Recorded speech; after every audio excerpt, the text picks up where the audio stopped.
Students, इस video में हम लोग बात करेंगे क्वेश्चन नंबर 3 की। यहाँ पर देखिए क्वेश्चन क्या लिखा है हमारे पास, एक्सरसाइज 3.1 का question number 3। On comparing the ratios a1/a2, b1/b2, c1/c2, find out whether the following pairs of linear equations are consistent और इनकंसिस्टेंट। ये क्वेश्चन नंबर 2 जैसा सेम टू सेम क्वेश्चन है बेटा। इसमें क्या है, सिस्टम निकालना है, सिस्टम कंसिस्टेंट है कि इनकंसिस्टेंट। तो कंसिस्टेंट इनकंसिस्टेंट सिस्टम मैंने आप लोगों को इंट्रोडक्शन वाले पार्ट में बताया, फिर से एक बार रिकॉल करवा देता हूँ।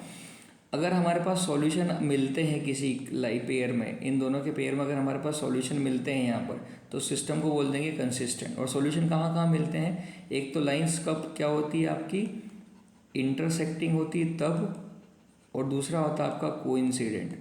अगर लाइंस कोइंसिडेंट और इंटरसेक्टिंग होगी तो यहाँ पर सिस्टम कैसा हो जाएगा आपका, कंसिस्टेंट। क्या सिस्टम हो जाएगा आपका, कंसिस्टेंट। और अगर लाइंस पैरेलल रही एक दूसरे के तो सॉल्यूशन नहीं मिलेंगे, नो सॉल्यूशन। और नो सॉल्यूशन होगा तो हमारा सिस्टम क्या होगा आपका, इनकंसिस्टेंट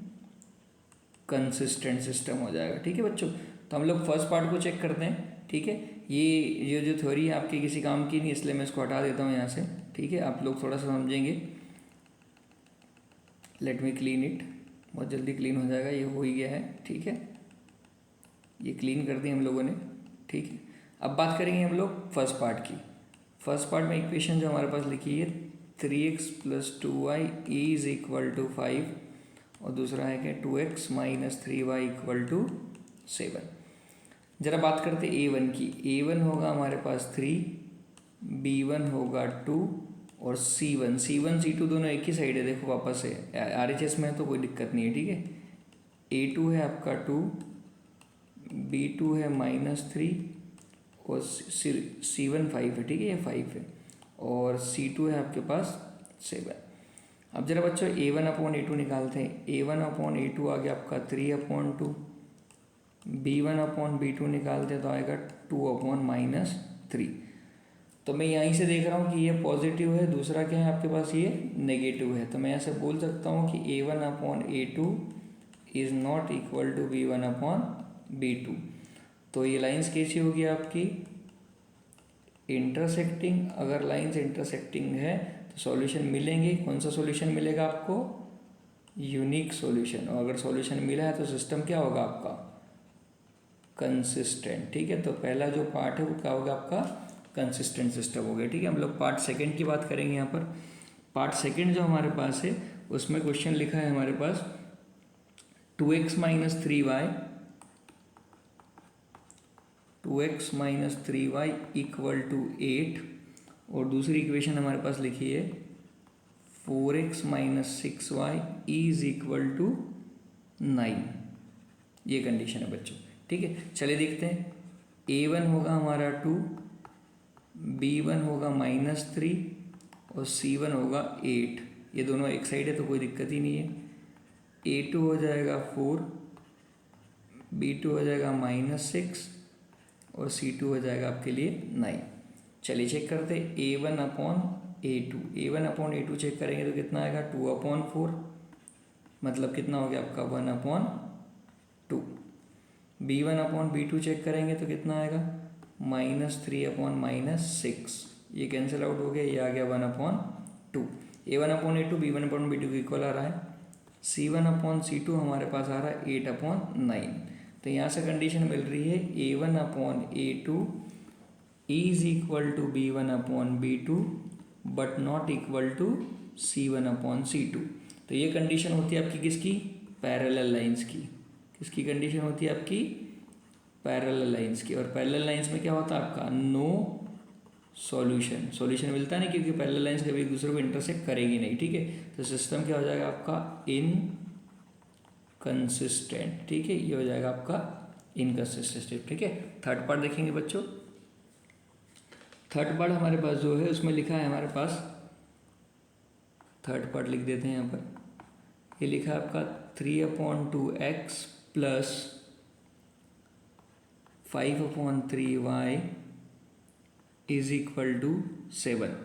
और दूसरी इक्वेशन हमारे पास लिखी है 9x - 10y = 14।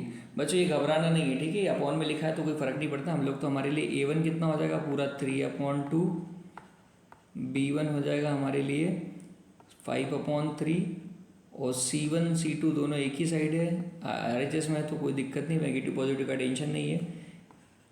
A2 हो जाएगा आपके लिए 9, B2 हो जाएगा -10 और C2 हो जाएगा आपका 14। ठीक है, ज़रा ध्यान से देखिए, सबसे पहले A1/A2 निकालते हैं। A1/A2 ये हो जाएगा आपका 3/2 के अपॉन में कितना 9। ठीक है, बाद में इसको सॉल्व करेंगे। B1/B2 कितना हो जाएगा आपका 5/3 और इसके अपॉन में -10।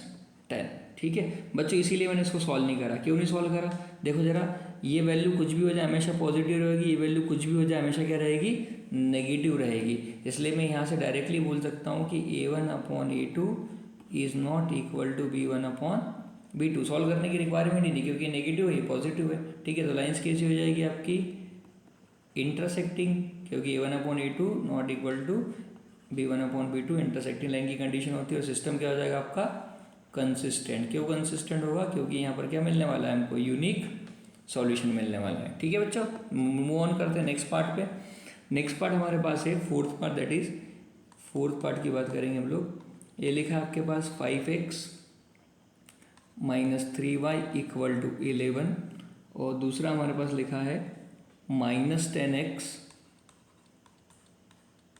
+ 6y = -22। बात करें A1 की, A1 हो जाएगा 5, B1 हो जाएगा -3 और C1 जो है आपका, C1 कितना होने वाला है आपका 11।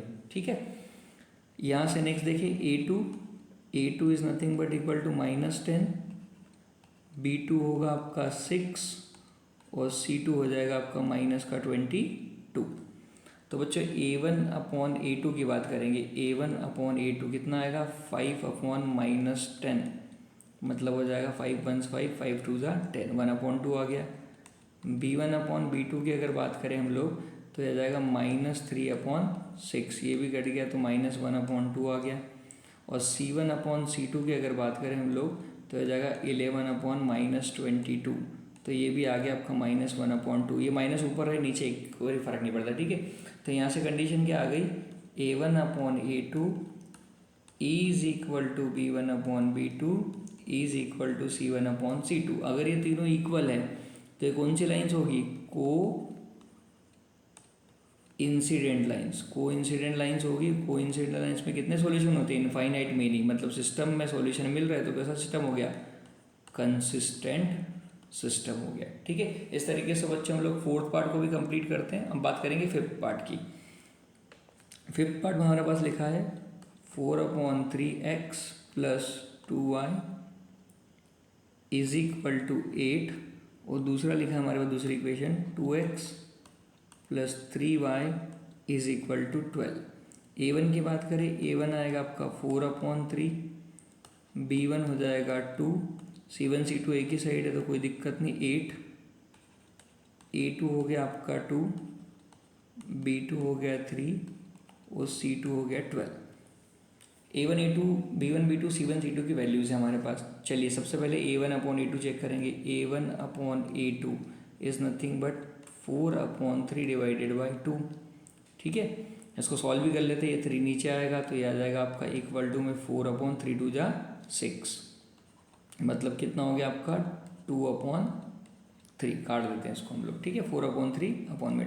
अब बात करेंगे हम लोग B1/B2 की। ठीक है, ये B1/B2 कितना हो गया, ये भी आपका 2/3 और C1/C2 की बात करेंगे तो ये आएगा 8/12, मतलब 4 2 जा 8 4 3 जा 12, ये भी 2/3 आ गया।